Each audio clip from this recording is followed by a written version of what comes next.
திருப்பூரில் மருத்துவர் மீது அவதூறு பரப்பி தானமாக வழங்கிய நிலத்தை அபகரிக்க முயற்சி செய்து வரும் நபர்கள் மீது நடவடிக்கை எடுக்க வேண்டும். பாதிக்கப்பட்ட மருத்துவர் மாவட்ட ஆட்சியர் அலுவலகத்தில் புகார் மனு.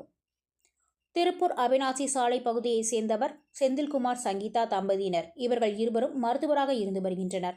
இவர்களுக்கு அவிநாசி சாலையில் தீபா மருத்துவமனை மற்றும் ஆதார் அறக்கட்டளை என்ற பெயரில் மருத்துவர்களை இணைத்து அறக்கட்டளைகளை நிறுவி கடந்த 20 ஆண்டுகளாக மருத்துவ சேவை செய்து வருகின்றனர்.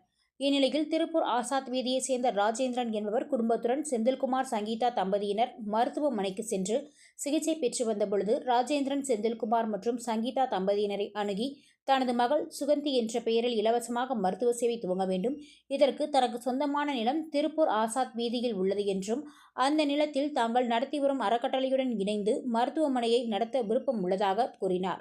அதன்படி மேற்படி இடத்தில் Aadhaar integrated medical and social service என்ற புதிய மருத்துவமனை கட்டப்பட்டது.